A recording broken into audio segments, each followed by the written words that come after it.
Psychology একটা interesting টপিকই নয়, বরং সাধারণ মানুষের জীবনে কাজে আসা ভীষণই ইম্পর্ট্যান্ট একটা জিনিস। শুধুমাত্র পুঁথিগত সাইকোলজি ফ্যাক্টই কিন্তু মানুষের জীবনে কাজে আসে না।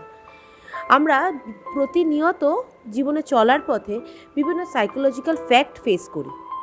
তো আজকে আমি তোমাদেরকে সেই সাইকোলজিক্যাল ফ্যাক্টগুলোর মধ্যে কিছু সাইকোলজিক্যাল ইন্টারেস্টিং ফ্যাক্ট তোমাদেরকে বলবো, যে ফ্যাক্টগুলো তোমরা জানলে তোমাদেরও লাইফে কিছু চেঞ্জেস আসতে পারে।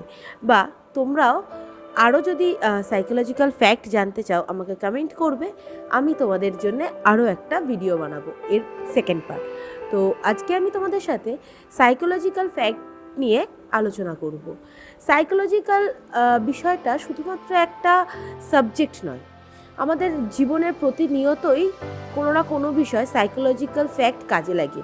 আমরা প্রতিনিয়ত প্রতিদিনের কাজের মধ্যে হয়তো সেই বিষয়গুলো বুঝে উঠতে পারি না, কিন্তু যদি আমরা মন দিয়ে দেখি এবং সাইকোলজিক্যাল ফ্যাক্টের ব্যাপারে যদি আমাদের মধ্যে সামান্যতম নলেজ থেকে থাকে, তাহলেই আমরা প্রত্যেক দিনের কাজের মধ্যে বা প্রত্যেক দিনের ঘটে যাওয়া ঘটনাগুলোর মধ্যে সাইকোলজিক্যাল ফ্যাক্ট খুঁজে পাবো।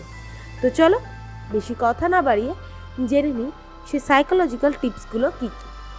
নাম্বার 1, তুমিও কি ঘড়ি পরতে ভালোবাসো? যে কোনো ইভেন্টে, যে কোনো কোথাও ঘুরতে গেলে বা অফিসে গেলে তুমি কি ঘড়ি পরো?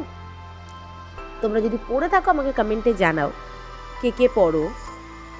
একটা মজার বিষয় কি জানো, ঘড়িটা সাইকোলজি বলে যারা ঘড়ি পরে তাদেরকে যারা অবজার্ভ করে, মানে যারা দেখে, তারা মনে করে যাদের হাতে ঘড়ি থাকে তারা ভীষণই সময়ের দিক থেকে পাঞ্চুয়াল হয়, তারা স্মার্ট এবং ইন্টেলিজেন্ট হয়। যদি তুমিও এটা করে থাকো আর যদি তোমার এটা না জানা থাকে, তাহলে আজকে থেকেই কিন্তু ঘড়ি পরবে, কারণ তোমাকেও প্রত্যেকে কিন্তু এটাই ভাববে। তো ঘড়ি পরা ব্যক্তিদের কিন্তু স্মার্ট এবং ইন্টেলিজেন্ট মনে করে যারা তাদেরকে অবজার্ভ করে। এটাও একটা সাইকোলজিক্যাল ফ্যাক্ট।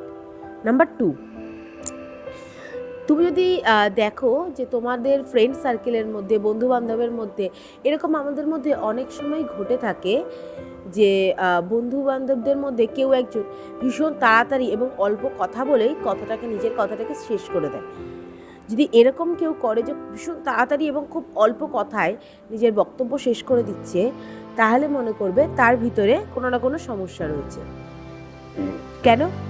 কারণ সে হয়তো কিছু একটা লুকানোর চেষ্টা করছে, তাই জন্যেই সে কম কথায় নিজের বক্তব্যটাকে শেষ করে দিচ্ছে তাড়াতাড়ি করে, যাতে সে বেশি কথা বলতে গিয়ে নিজের ভুল বা নিজের করা অন্যায়টা মুখ ফসকে বলে না ফেলে। এইটা হচ্ছে 2 নম্বর সাইকোলজিক্যাল ফ্যাক্ট।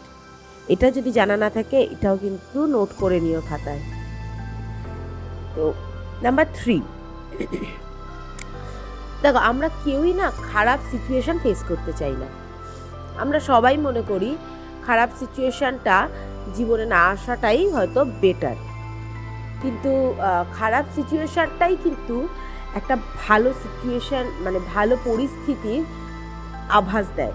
এবং খারাপ সিচুয়েশানটা আসে বলেই আমরা ভালো এবং খারাপের মধ্যে একটা সুন্দর পার্থক্য খুঁজে পাই। আমরা ভালো এবং খারাপের মধ্যে একটা সুন্দর পার্থক্য খুঁজে পাই। যদি খারাপ সিচুয়েশানটা না আসতো, তাহলে আমরা ভালোর আশাও কোনোদিনও করতে পারতাম না। তাই খারাপ সিচুয়েশান প্রত্যেকটা মানুষের জীবনেই দরকার, এবং সেই সিচুয়েশানটা থেকে বেরিয়ে আসাটাও কিন্তু দরকার। এবং তার জন্যে নিজেকে সব সময় প্রিপেয়ার রাখতে হবে, তার জন্যে নিজেকে সবসময় স্ট্রং রাখতে হবে, সমস্ত কাজ বুদ্ধির সাহায্যে করতে হবে, তাহলেই দেখবে কোনো সমস্যাই আর সমস্যা হবে না। এটা হচ্ছে 3 নম্বর সাইকোলজিক্যাল ফ্যাক্ট। নাম্বার 4, 4 নম্বর সাইকোলজিক্যাল ফ্যাক্ট। 4 নম্বর সাইকোলজিক্যাল ফ্যাক্ট কী আছে? দেখো আমাদের আশেপাশে অনেক মানুষ যারা ইন্টেলিজেন্ট, কিন্তু ইন্টেলিজেন্ট মানুষগুলো আমাদের প্রত্যেকের সামনেই কিন্তু নিজেকে বিলো অ্যাভারেজ প্রুভ করার চেষ্টা করে। এটা খেয়াল করে দেখবে। তুমি যদি মনে করো বা তুমি যদি কোথাও চাক্ষুষ প্রমাণ পেয়ে থাকো যে তোমার ফ্রেন্ড সার্কেলে কেউ ভীষণ ইন্টেলিজেন্ট, তাকে একবার তাকিয়ে দেখবে সে কিন্তু সবার সামনে নিজেকে বিলো অ্যাভারেজ প্রমাণ করার জন্যে যা খুশি তাই করতে পারে। সে কিন্তু অল টাইম নিজেকে বিলো অ্যাভারেজই প্রমাণ করে যাবে। কিন্তু অন্যদিকে যারা বিলো অ্যাভারেজ তারা নিজেকে ইন্টেলিজেন্ট প্রুফ করার জন্য একদম মরিয়া হয়ে ওঠে।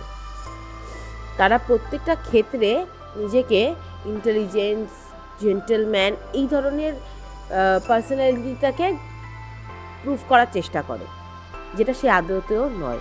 তাই যদি তুমি কাউকে দেখো যে সে নিজেকে সবসময় বিলো অ্যাভারেজ প্রুফ করার চেষ্টা করছে, তবে মনে করবে সে একজন ইন্টেলিজেন্স পার্সন।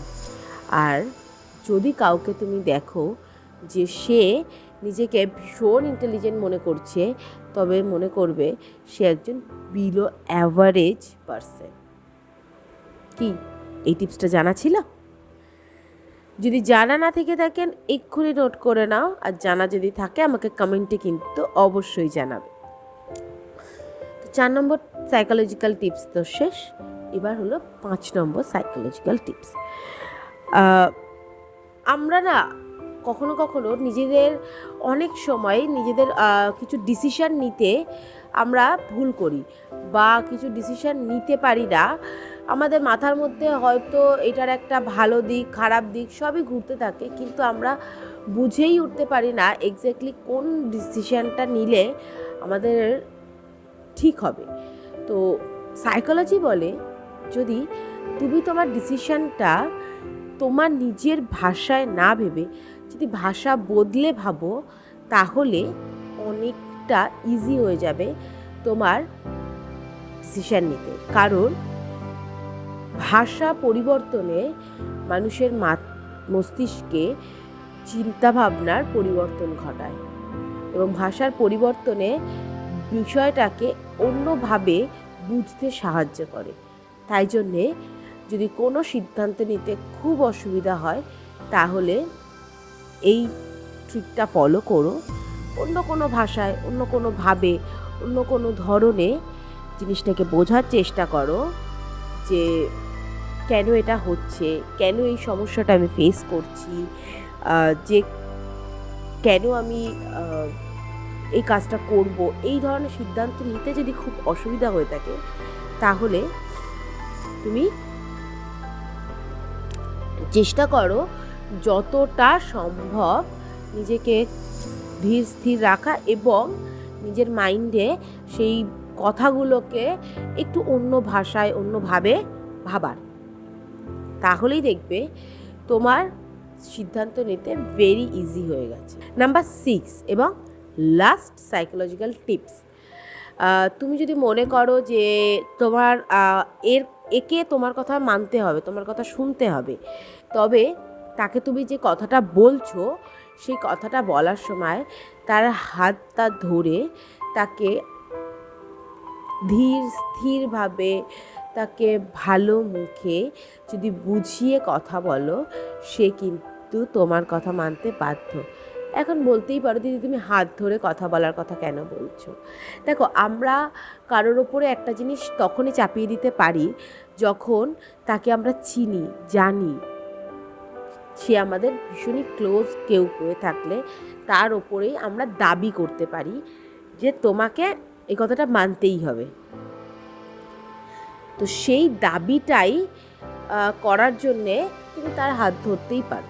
সাইকোলজি বলে তুমি যদি তার হাত ধরে তাকে ধীর স্থিরভাবে বুঝিয়ে কথা বলো, সে তার সাবকনশিয়াস মাইন্ড তোমার সেই কথাটা মানতে বাধ্য করবে তাকে। তো এটা কিন্তু ভীষণ ভালো এবং ভীষণ ইম্পর্ট্যান্ট একটা সাইকোলজিক্যাল ফ্যাক্ট। এক্ষুনি তোমার খাতায় নোট করে দাও। তোমারও যদি কাউকে এরকমভাবেই মানাতে হয়, কাউকে দিয়ে কোনো কাজ করিয়ে দিতে হয়, তাহলে কিন্তু এই সাইকোলজিক্যাল ফ্যাক্টটা কিন্তু তোমাদেরও অনেক কাজে লাগবে। তো আজকে আমার এই সাইকোলজিক্যাল ফ্যাক্টের ভিডিওটা কেমন লাগলো আমাকে কিন্তু কমেন্টে জানাতে ভুলবে না। যদি ভালো লেগে থাকে তো একটা লাইক করে দিও এবং আমার চ্যানেলটাতে সাবস্ক্রাইব করে দিয়ে আমার পাশে থেকো। আর তোমরা যদি চাও আমি এরকম সাইকোলজিক্যাল ভিডিও আরও আনি, তাহলে আমার ভিডিওটায় লাইক করে কমেন্ট করে জানাবে আমি তাহলে এই ভিডিওটার নেক্সট পার্ট আনবো।